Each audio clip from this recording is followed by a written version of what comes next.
furu bora ni ɲɔgɔn cɛ ko cɛ ko muso cɛ ko ciden man kan nafolo ko ciden ko nafolo t'i bolo n'a y'a sɔrɔ ye muso ka jɛnɛya min fɔ ye tiɲɛ de fɔ a kan nafolo in furu nafolo ye muso de ta ye i ye donni min kɛ n'a ye e donna n'a ye kaba a ɲɛfɛla dagari min kɛra ye o ye ka nafolo ye donni kɛ n'a ye kaba n'a y'a sɔrɔ ye galon de da la fana i ni ka nafolo sɔrɔli ka jan o de la ka tɛmɛ bɛɛ kan bon ɲininkali kɛra ko yala muso min ni na a n'a cɛ ye ɲɔgɔn danga i donna n'a ye ciren ko nafolo t'a ye ni ni muso min ye ɲɔgɔn danga i ma don n'a ye furu nafolo b'a ye wa wala ni hadisa n taara lajɛ imamu na muslimu nawawi sarahu sahih muslim sarahu sahih muslim li nawawi ani fatul bar li ibn hajar nawawi ko muslimu ka sarahu kono akon ne hadisa ye dalila ye ko muso ni donna n'a ye furu sa ewa aka furu nafolo sabatira ye muso ni e donna n'a ye furu nafolo sabatira muso ye kele ako fulana hadisa ye dalila ye ni muso ye ɲɔgɔn danga a y'a sɔrɔ i donna n'a ye aka furu nafolo sabatira aka furu nafolo y'a ta ye ako ni masaila fula min fula ye dɔɔni kɛbaga ɲɔgɔn sɔsɔ nin na dɔɔni kɛbaga ma ɲɔgɔn sɔsɔ nin na u bɛ bɛnna ni masaila fula kan ko ni donna ni muso ye dɔrɔn ka furu nafolo sabatira i kan ka furu nafolo y'a ta ye ni muso ye ɲɔgɔn danga fana i donna n'a ye ka furu nafolo y'a ta ye ni masaila fula ko dɔɔni kɛbaga ma ɲɔgɔn sɔsɔ ninnu na u bɛ bɛnna ninnu kan a ko hadisa in y'a yira na fana hari ni i muso fana ni jɛnɛya sabatira kan hari ni jɛnɛya sabatira kan fana a yɛrɛ ko i ye min fɔ tiɲɛ de don ne ye jɛnɛya kɛ a dɛsɛra ka dangali kɛ jɛnɛya sabatira kan hari o yɛrɛ ni donna n'a ye furu nafolo t'i ye furu nafolo y'a ta ye ni sariya kɔni bɛ a bɛ fara kɛrɛ mais furu nafolo y'a ta ye tu sɔn imamu nawawi ye nin fɔ awo a ko n'i ma don ni muso min ye sa i n'a ye ɲɔgɔn danga sɔsɔli nana o de ya jamhuru ko furu nafolo b'a ye jamhuru u ko furu nafolo b'a ye nin ye imamu nawawi ta ye a ko n'a y'a sɔrɔ e ye furu nafolo bɛɛ d'a ma a y'a sɔrɔ i ma don n'a ye a ye ɲɔgɔn danga jamhuru ko tilancɛ furu nafolo tilancɛ b'a ye n'a y'a sɔrɔ i tun y'a bɛɛ d'a ma a bɛ tilancɛ sagi ma ni tun ma nafolo d'a ma i bɛ tilancɛ d'a ma tilancɛ y'a ta ye n'i ma don n'a ye nawawi y'a fɔ nin cogo la ibn hajar y'a fɔ fil fatil bari kɔnɔ tuma ma fana ye hadisa in fɔ a ko nin y'a yira ni muso ye ɲɔgɔn danga i donna n'a ye a ka furu nafolo y'a ta de ye a ko o ye ijma'u de donc ma mo ɲɔgɔn sɔsɔ la furu nafolo y'a ta ye a ko min n'a y'a sɔrɔ i ni muso ye ɲɔgɔn danga i ma don n'a ye sa a ko jamhuru ko furu nafolo tilancɛ y'a ta ye komi ni muso tɔ ni y'u ɲini cogo min i ma don n'u y'u bila a y'a sɔrɔ ye furu nafolo fɔ tilancɛ bɛ d'u ma cogo min jamhuru ko nin fana b'o cogo de la o sura bɛ komi n ye jaabu min kɛ kuma in yɛrɛ jaabu in kɔnɔ parce que n y'o de fɔ e ye muso furu i donna n'a ye e yɛrɛ de y'a bila furu nafolo t'i ye furu nafolo y'a ta de bon ko dangali min fana filɛ nin ye a bɛ komi bilali de dangali de bilali parasi la e ye muso furu i donna n'a ye a ye ɲɔgɔn danga furu nafolo y'a ta ye a b'o cogo kelen de la fana ni e ye muso furu siri a ye furu nafolo hakɛ fɔ mais e y'a bila k'a sɔrɔ i ma don n'a ye silamɛ sariya ko jumɛn bɛ d'a ma tilancɛ o tɛ wa awa ko ni muso min fana ye ɲɔgɔn danga i ma don n'a ye jamhuru ko furu nafolo tilancɛ de bɛ d'a ma a bɛ komi n'i ye muso min bila n'i ma don n'a ye furu nafolo tilancɛ bɛ d'a ma cogo min jamhuru ko furu nafolo tilancɛ bɛ di nin fana ma donc a ye ɲininkali min kɛ san'an ka so ma tuguni sura ye ɲininkali dɔw kɛ ko arijanna denw bɛ ala ye arijanna kɔnɔ don o don de don ou bien wagati don an k'u b'a ye arijanna kɔnɔ kɔni mais k'a fɔ ni heure don ou bien wagati la an t'o dɔn n taara sɛgɛsɛgɛli k'o la hadisaw na Sheikh Albani ye min fɔ ako juma juma arjanna dombe alaye me ka fo leri ube dongodo ube wakati ako della sahale mana anna walante se ka kuma no me ako juma ko na arjanna dombe alaye me ka fo leri ube wakati delela sabati le sima shema ola ante kuma ola ante se ko fo ayo fana ufana jabu yoro mo ñun kalim min ke rabbi ko mogo do de ko yoro juma uba ma yoro ko burkina ko ulutumbe yoro dola ko fama nana abe ko mi fama de wule aw ko be utumbe kala nyoro nyemugo ko onana ko be wulila kafo ko alema wuli ko o ko fe nyema wore nana alema abe komi ale ye sigidi min ke nama wuli o yo toro ko o ye ale jalagi ko abe dina geleya o dimi bolo ale fana tara kuma do fo kuma munu na man ku fo ko hadisala ko cidenye amba aishatu furu ka to sangoro ko be se ka do hakili la chogodu ciden chokorbato aka dado ndatede ciden chokorbato be se ka muso furu demisen fitini furu kato sangoro la chogodi cire mambay setu furu kato sangoro la de cire nya ambay setu ka furu de siri kato sangoro la adonanae sankonondo ciden donana mbay sete sankonondo de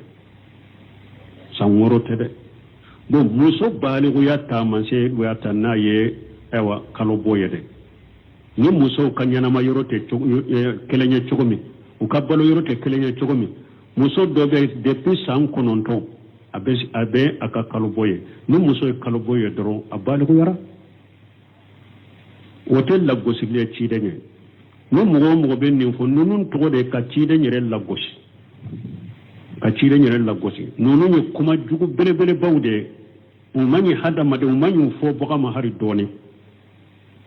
parce que hakili do nyorote ala ka dinala ni ala ye minke ala yo de fo qur'ana kono وما كان للمؤمن ولا المؤمنة إذا قضى الله ورسوله أمرا أن يكون لهم خيارة من أمرهم ala de ko teddaga mu'mini cemay ateddaga mu'mini musomay ni ala na kacci de ye kiri min kiri ka bila chogomi eki ikanin dungu sugantia no be ke ka hakili sugantia dola ala kan yeminke ci de yeminke mo shika hakili donyere to yorola ika hakili donyere to yorola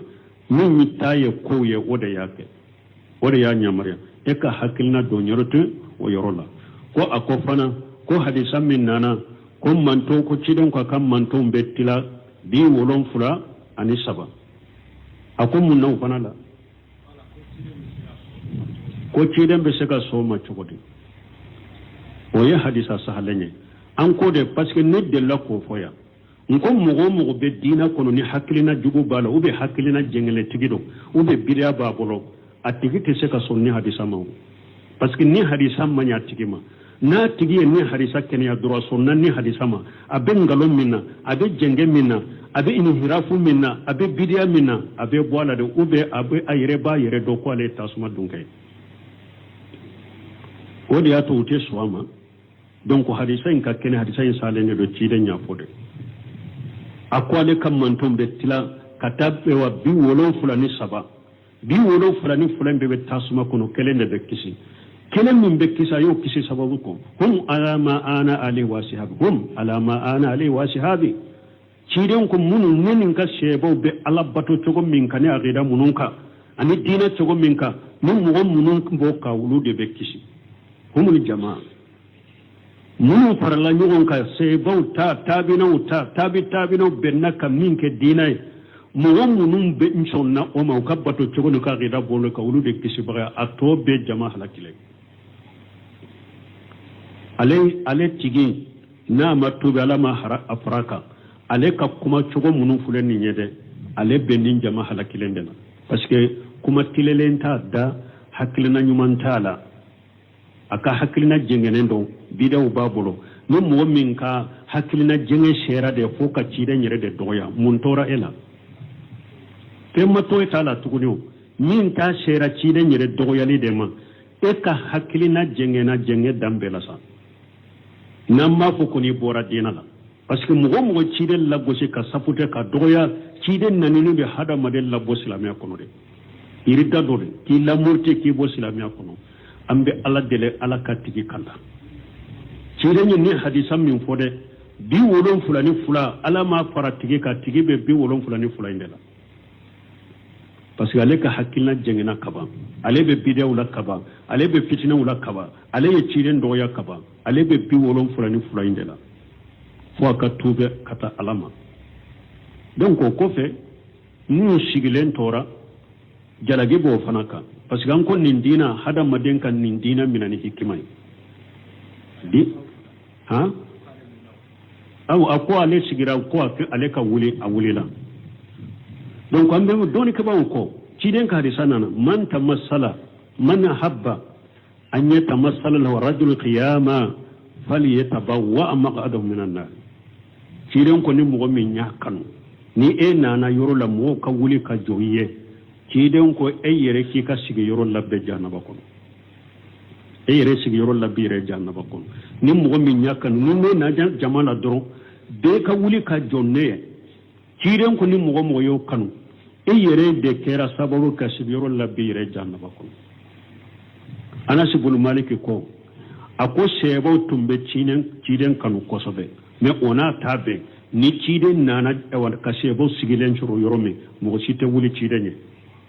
parce que ubado amandai donc me don ke ko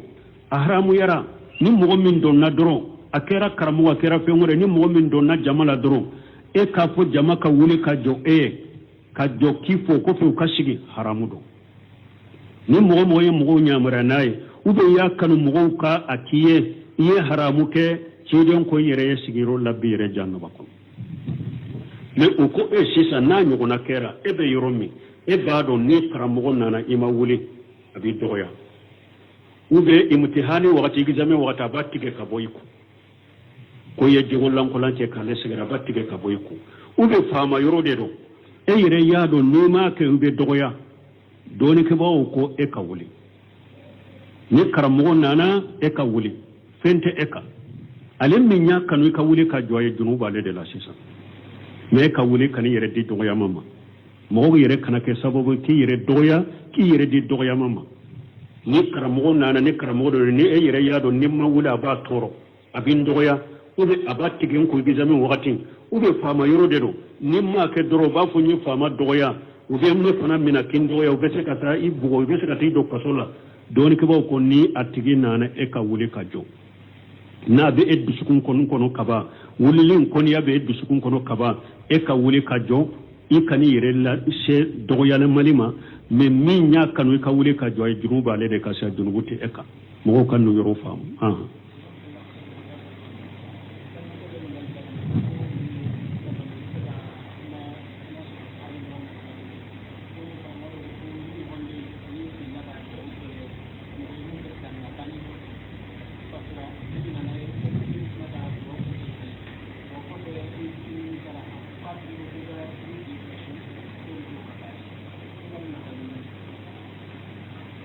do ko ni mo do fatura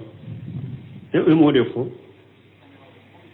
mo min de islamia ale fatura me etun do e pi ko e fili la ka do kai ko la ka hinala me o ko fe e hakili nana ye ka fo yemmin ka manye ko do ko ka fare ka tile sabasu ni nyangalo rabbana la tu'akhidna in nashina aw ghatana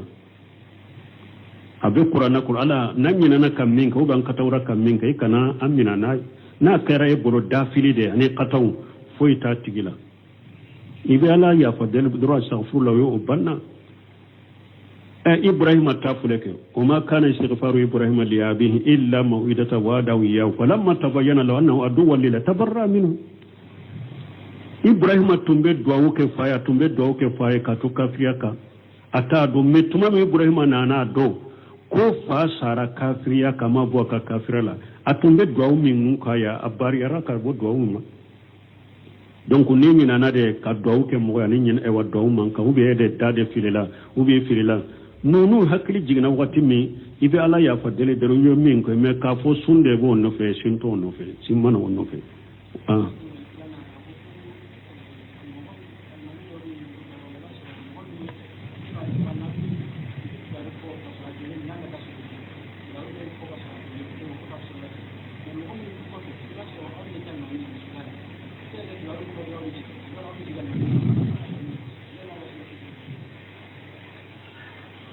ko almami ni a jolen de be kabaru fo sana kata sujudula ale be kabaru fo jole o ko fe beta sujudula wo anko almami ko fe mo e ka almami la de ke chugo ni ewa itilo be almami kanna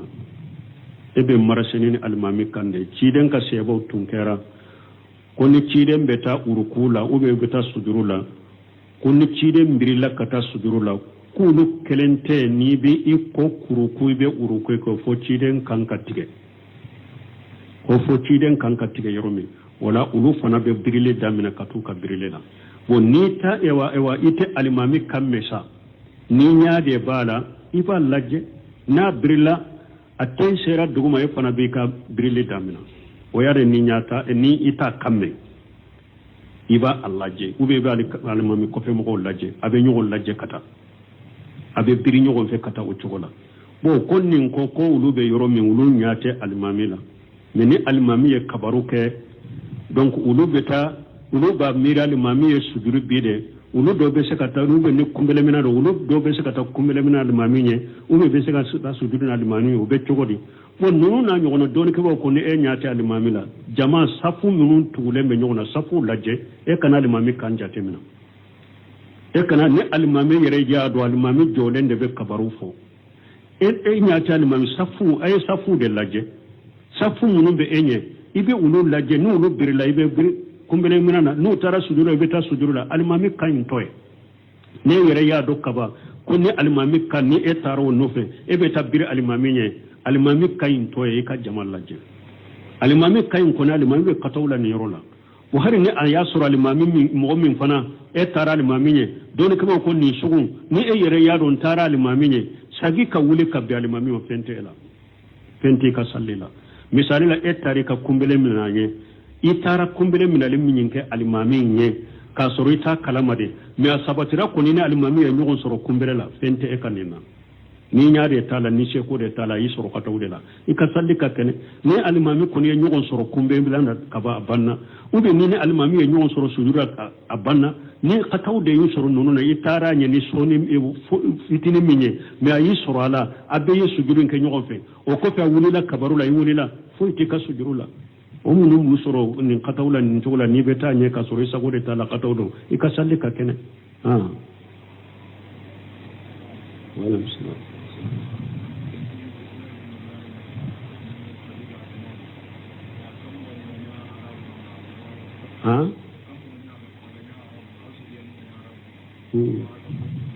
bon ko cogo de Ismaila denw kɛra arabu ye o faranfasiya ka jɔ hisan de la k'o fɔ tuma min Ismaila sɔrɔla a fitini a n'a ba Ibrahima taaru Bilali Kaba yɔrɔ la Ismaila o y'a sɔrɔ a fitini a denyɛrɛnin ma tuma min a y'u bila ye dɔrɔn a y'a kɔ di ka taa Ismaila ba ko Ibrahima ma a ko nin kungo kɔnɔna ya mɔgɔ tɛ ya e nana anw bila ya ala de y'i ɲamira n'a ye wa ko ko ni ala de y'i ɲamira n'a ye taa ala t'a labila Ibrahima taara a bɔra u ɲa t'a la yɔrɔ min Ibrahima y'a tɛgɛ kɔrɔsa ka ɲɛsin ala ma ka duwawu kɛ wa Ismaila n'a ba ye ka duwawu kɛ Maka yɛrɛ ye olu duwawu bɛɛ Ibrahima taara bo Ismaila n'a ba ji foroko min tun b'o bolo ji b'a la ji banna Ismaila ba tɛ ji sɔrɔ ka min bon ni muso fana a bɛ sin di den ma a tɛ ji sɔrɔ ka min bon nɔnɔ bɛ se ka dɛsɛ sin na tuma min a tɛ ji sɔrɔ ka min nɔnɔ dɛsɛra sin na Ismaila fana tɛ nɔnɔ sɔrɔ a bɛ fa nɔnɔ min na kɔngɔ ye Ismaila minɛ a kasira a bɛ kasi Ismaila ba Hajara abake ka jitigi nyini o ya sura wakati ewa safa anu marwa kulo ani ulu de kaso jamu kolo be yoro mi ismaila dalen tumbo yoro de la abe boli abe ta yele safaka tama dem munu be boyam fe abu laje yala be mogoye kana ni jibu bolo ate mogoye abe boli ka jigi wala abe ta marwa fanaka tama dem munu be boni o yoro fanare abe lajeli ke san ewa kunuka yala be mogoye jibe mogo munu bula te mogoye atora ewa boli de ta kana sagela kulu fulani yonje fo sinya wolon fula na de dora bala de akando be sumaila fe ji kando be sumaila fe ako alaka ke eka ke mogoyede ni ewa ebeseka ewa nebeseka ji soro ibolo de atale dora ya soro ismaila dalembe yoro me doro ji poira ka boy aye bogo fara nyogon ka jin fara nyogon ka pour jin kana chari kata parce que ya soro le makko babo jila ciiden ko na tumo ke jamu atumbe ke kode o yorona na ya fara nyogon ka bogo korala pour jin kana chari kata akolola matorai bon tumami aleye ji soro ye kungo kono na ni ismaila dronde be arabu do de nana yuba fo juruhum arabu de do ulu de nana unale ja ulu kateme yoro de o kungo kono na me jite me arabu tama kono na ubado ni yaye kono sugu do be nuk sampela la ube munu yoro yuba soro jide be arabu nale kungo kono na jiko yulu fanamina unyabe kono la usmaila na babe yoro unyabe kono la ube munu uko ambe fama ya wakati mi jite ya de me ni nin kono fana ye yoro sampete be munu jide wo yoro la ankata yoro la je utara ye ji soroe uye hajara na de ismaila soroe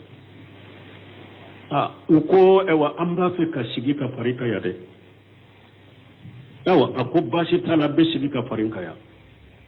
me asente ji na da ji nyenta ya de abese ka yere na fana ko ni me atata de ambo sartike de uko ika ji tai me ambe sigi kerefe ka kes ima sigi nyoy usigila ka fara hajara ni ismaila kai tumami ismaila qurbara balu yara o durhum nunu aye muso do nyinu la wulude arabu ye ismaila ye arabu kan kala wulude bolo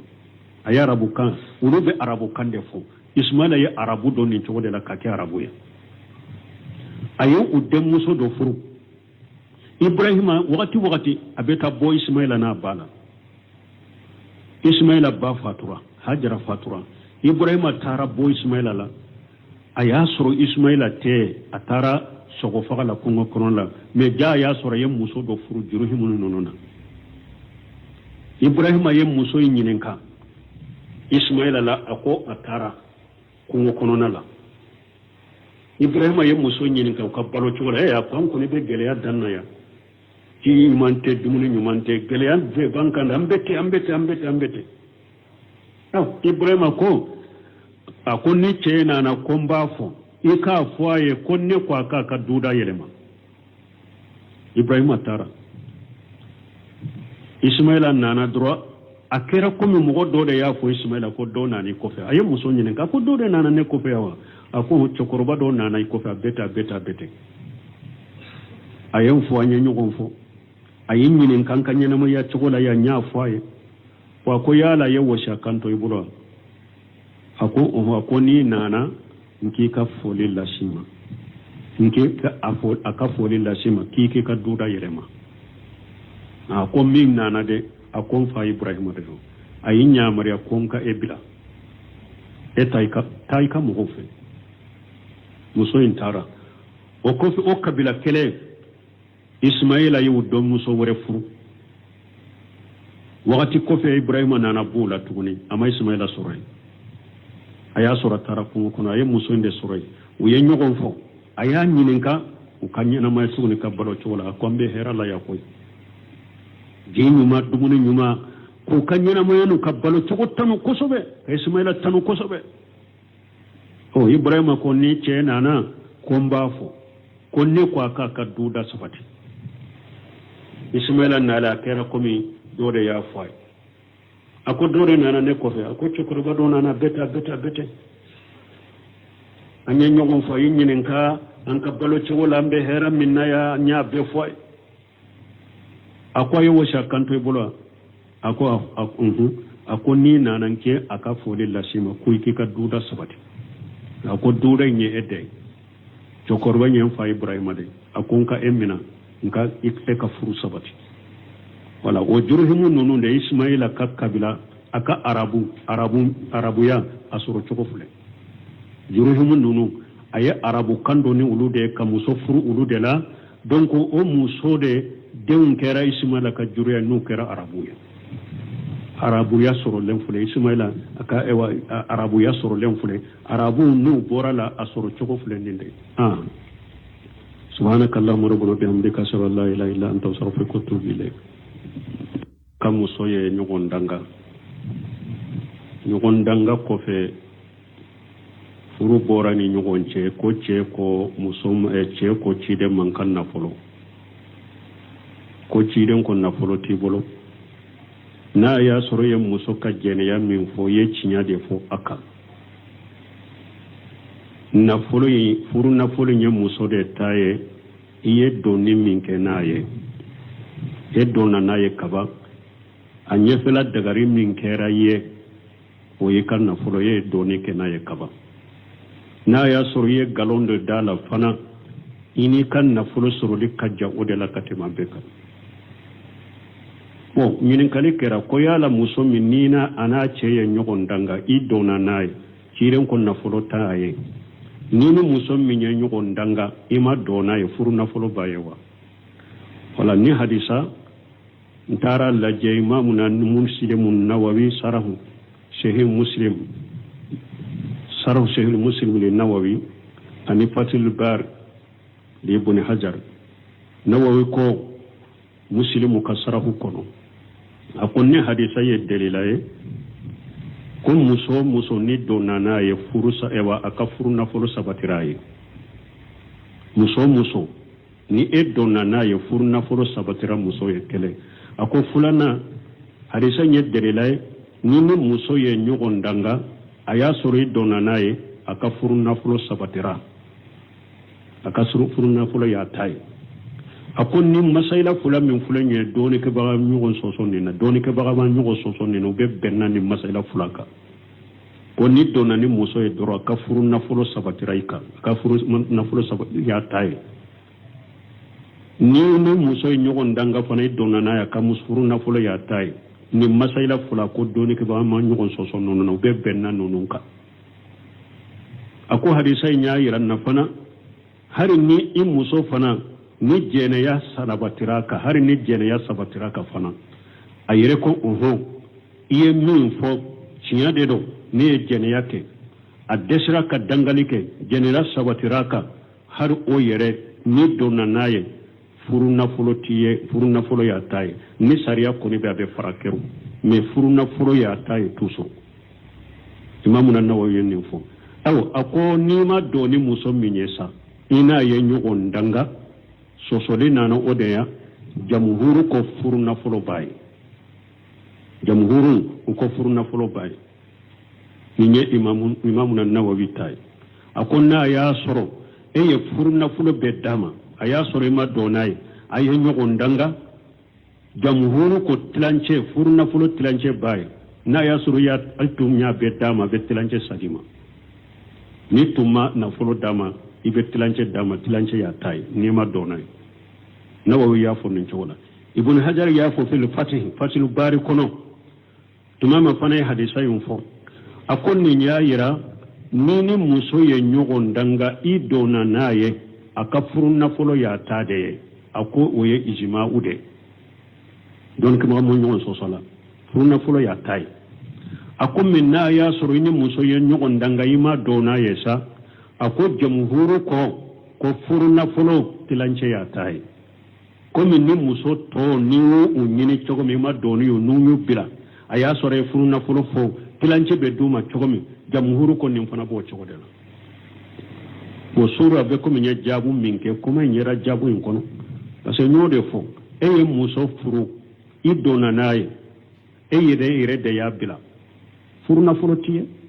furna folo ya tade bon ko dangali min fana fule nenye abe ko mi bilali de dangali de bilali prasila e muso furu i donana ya yi nyogon danga furna folo ya tayi aha bo chogo kelen de la fana ni e muso furu siri aye furna folo hakefo me e ya bila ka sori ma donai silame sariya ko jumambe dama silance otewa awoyi ko nini muso min fana ye nyogon danga ima donai jamhuru ko furuna folo tilance de be dama abe komi ni ye muso min bila nema donai furuna folo tilance be dama chogomi jamhuru ko furuna folo tilance be dinin fana ma ha donc aye nyinin kalim minke sananga soma tuni sura ye nyinin kari do ke ko arjanna dewumbe ala ye arjanna kono dongo do de do be wakati do an ko ba ye arjanna kono koni me kafuni eri do ube wakati dan todo ndara sege ko la hadisawna Sheikh Albani min fo ako juma arjanna dewumbe ala ye me kafo leri ube dongo do ube wakati ako della sahale mana anna olante seka kuma no me ako juma ko na arjanna dewumbe ala ye me kafo leri ube wakati delela sabati le sima sema ola ante kuma ola ante seko fo ayo fana ufana jabu yo mo ñun kalim min ke rabbi ko mo go do de ko yoro juma